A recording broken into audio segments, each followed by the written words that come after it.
Assalamualaikum warahmatullahi wabarakatuh. Masih menjawab pertanyaan, bagaimana langkah menanggapi keluhan masyarakat yang terkadang dalam tanda petik merasa tertipu dikarenakan akad di perbankan syariah dianggap masih belum jelas. Nah, sebenarnya ini yang belum jelas itu akadnya atau nasabahnya. Saya kira yang namanya akad itu udah clear. Lihat aja tuh berkas akad yang ditandatangani, itu klausulnya udah sangat clear. Hak dan kewajibannya ada di situ. Hak dan kewajibannya tidak lepas dari apa yang tertulis di dalam kontrak itu.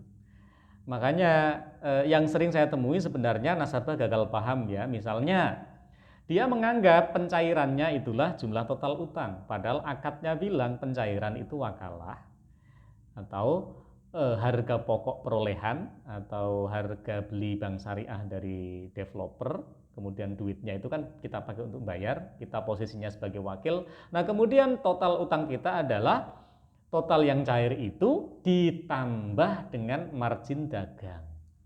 Kadang-kadang itu bukan kadang-kadang ya, seringnya itu gagal pahamnya di situ. Sehingga kaget ketika pelunasan dipercepat. Misalnya utangnya 200 juta berasal dari harga pokoknya 100 juta, marginnya 100 juta. Nah, begitu sudah ngangsur 120 juta, mau pelunasan dipercepat, ternyata masih kurang 80 juta misalnya. Udah ngangsur 120 ya, masih kurang 80 juta. Dia kaget, lu kan sudah ngangsur banyak kan gitu. Nah, makanya caranya kita agar bisa menanggapi keluhan masyarakat yang seperti itu, di-probing atau diminta konfirmasi lagi, akadnya apa, yang tertulis di dalam akad seperti apa. Pengalaman saya berkali-kali ngadepin nasabah seperti ini, begitu dia baca akadnya, paham. Biasanya karena nasabah itu kalau udah cair seneng, yes dapat duit, nah nggak mikir apa yang tertulis di dalam kontrak. Dan itu bisa dibilang memang bukan salahnya bank syariah, sudah ada kontraknya. Polis asuransi itu malah kecil-kecil lagi tuh. Kalau di kontrak bank syariah kan biasanya ukuran biasa tuh, bisa dibaca kok itu. Baca aja ya, karena kalau nggak dibaca, kalau kita nggak paham, nanti yang salah kita yang berkontrak kok nggak baca, kan begitu ya. Begitu juga ini kritikan saya buat para bankirnya, di stabilo lah kalau perlu. Ini ibu total utang Anda segini gitu ya, ini kan akadnya jual beli, harga pokoknya sekian dari developer, dari supplier, kemudian bank syariah ngambil untung sekian, jadi total utang ibu sekian. Nah, biasanya tuh gagal pahamnya di situ. Nah, tidak jelas ini maksudnya juga seperti apa. Kalau akadnya akad-akad kongsi, ya justru harus tidak jelas hasilnya.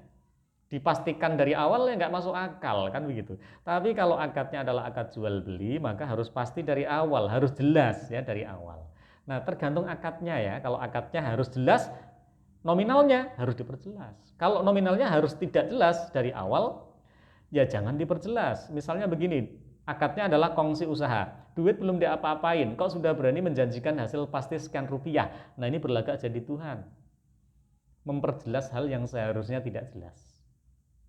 Jadi kita harus clear ya dengan akad-akad dagang. Akad dagang loh ya, pakai akad dagang yang masuk akal. Kalau akadnya jual beli, maka jumlah nominal utangnya harus jelas. Kalau akadnya kongsi, jumlah nominal utangnya harus tidak jelas. Tergantung nanti hasilnya seperti apa baru dibagi, kan begitu.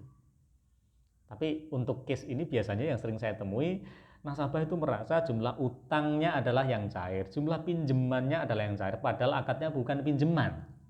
Nah, itu mulai bikin gagal paham lagi tuh. Nah, makanya buat nasabah baca akad, baca kontrak tuh baca. Buat nasabah bantu nasabah baca, kan begitu. Oke ya. Wallahul muwaffiq ila aqwamit thoriq. Assalamualaikum warahmatullahi wabarakatuh.